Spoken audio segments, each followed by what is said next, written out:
Hey, what's up guys? Jake with Legacy 4x4 here again, but today we're in my new shop. Alright,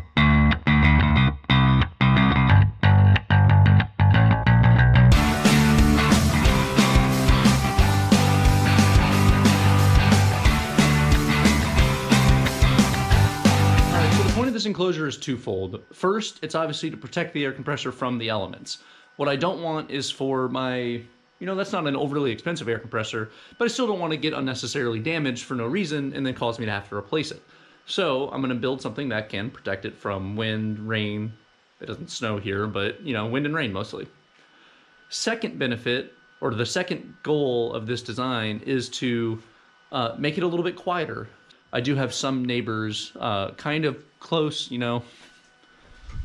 He's over, I got one guy over there through those trees. He's close enough that he could easily hear the air compressor whenever it kicks on.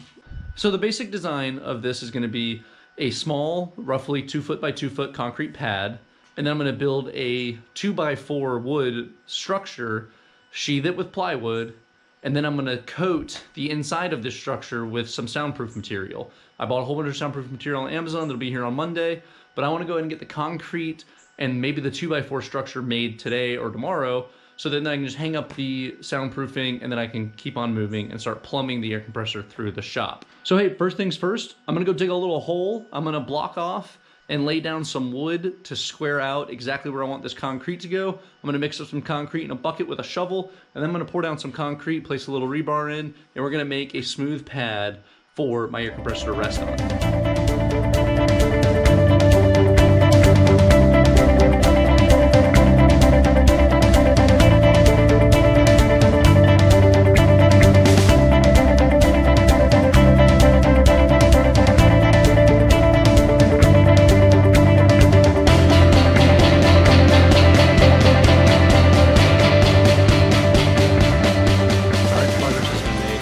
Show you what the slab looks like.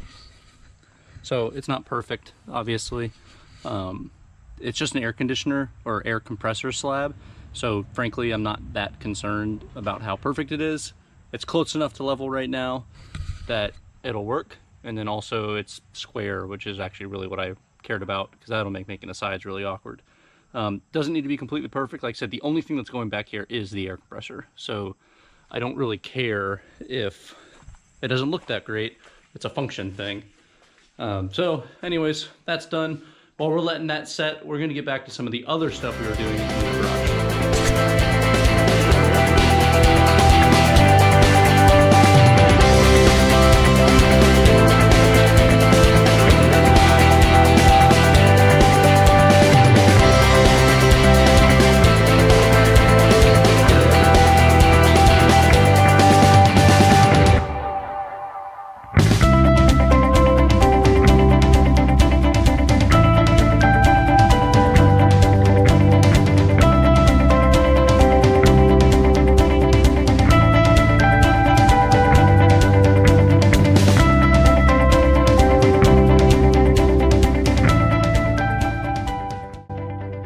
All right, steady progress.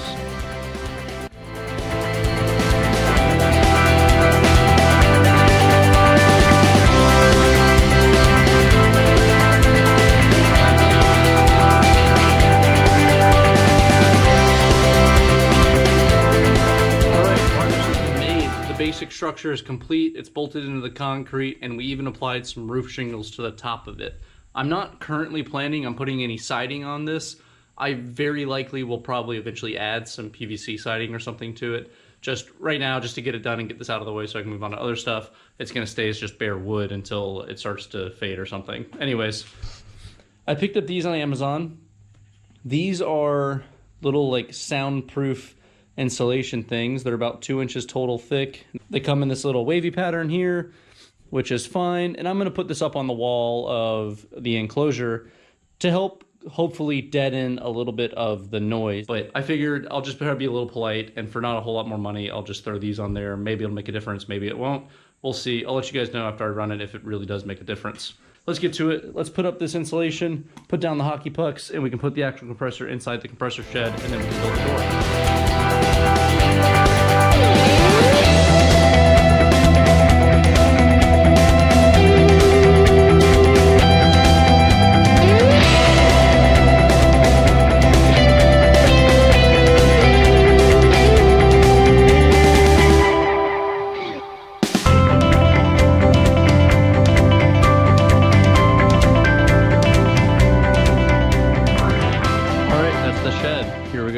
quick walk around. We got just a random handle, typical gate latch, plain old gate hinges, and you can see the air compressor sits in there like that with the soundproofing on both sides, and then plenty of ventilation from the top to pull fresh air into. And then there's lots of air space right here, which will allow the air compressor to hopefully not get too hot in these North Carolina summers by having plenty of air in there and a flow like that. If it does have issues, I'll put a fan back there to pull air through the enclosure if I have to. But as you can see, I broke this when I was putting it into place, so I've got to get a new nipple for that there, and a new breather up there, and a new gauge, because I shattered those by being impatient. But oh well, here we are now. Now I just got to run the lines through the side of the shop and then plumb the lines through the entire shop. Now we're moving on to actually running the air lines inside the shop. So going through that wall, once it comes through the wall of the shop, it's then going to go into this contraption that I just made here. This is the little contraption I made here. This is where the hose that I just showed you is going to come in. It's going to go through this, and I will regulate master, the master air pressure regulator will be here. There's nothing else in this line before this, so this is going to show me the air pressure coming into the shop from the air compressor, which will also in turn allow me to see what pressure the air compressor is at, so that I know if I need to go turn it on or not. I plan on keeping the compressor off unless I'm using it actively, that way just to cut down on the number of times it's recycling and refilling itself for no reason. After this regulator, it goes into yet another dryer. So I'll turn this down as necessary to get to the right pressure. It'll go into this dryer, and then this is the main air line on and off, which will be on that wall over there, so I can easily and quickly control main air pressure. This connection here is actually what's going to connect to this, which we'll unbox here in a second and hang up in the garage.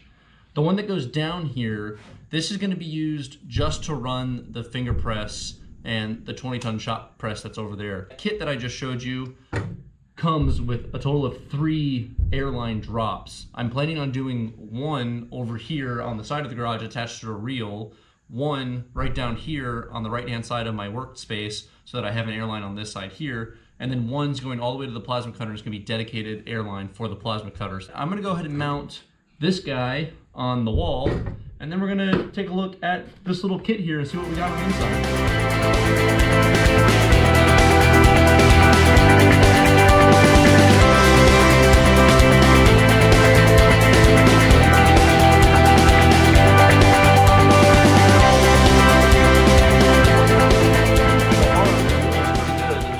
Setup took me like 20 minutes to do or so. So starting over here, we do have the 3-stage dryer and regulator system with one master valve to run the whole thing. Going down below it, we have just a simple cobalt. We got a simple valve and a turn on and off here. This is going to run a hose from that quick connect straight to this press here. And then coming straight from this, we do have one 90-degree fitting here, which then shoots straight up behind all the steel right in front of the flag there and hits another 90-degree up top. From that 90, it then shoots and wraps all the way around the border of the garage here. I was able to do the corners up there without having to use a 90-degree fitting because I just did a slight sloping bend instead of using a hard 90. We've got one drop here from a T-fitting coming down to what will be the hose reel. I'm going to mount the hose reel in this section here. I want to eventually put roll-up garage doors instead of slide-up garage doors, so I'm trying to keep that whole center section free of any stuff. The hose reel will go there, and it'll connect with a short hose to that drop there. The blue line continues around, and then you see I've got one more T-fitting, which goes straight down in front of the Summit sign, and does a drop right here, again with a short hose. I would then be able to power any pneumatic tools in this area, or where the welding table is going to go right here.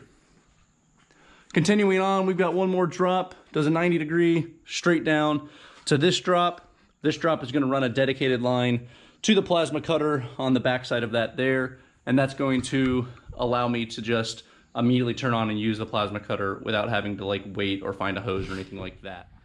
All right, that was a long enough video already as it was, but as you saw, we covered quite a bit. We built an air compressor enclosure, We plumbed in some air compressor hardlines throughout the entire shop. We added in some 220 for those drops throughout the entire shop. And we also added in all the decorations, which is obviously the most important part of any well-functioning automotive fabrication shop. Anyways, that was a lot of stuff, but otherwise this video is complete. Thanks for sticking around, guys. I hope you enjoyed that. Plasma table's coming, Certa-Flat welding table's coming, and I've got a storage solution coming as well. So we've got like 3 of these like kind of shop-related videos coming up in the near future. Thanks for watching, guys. I hope you like that. Make sure to like, share, and subscribe, and we'll keep it coming. Take care.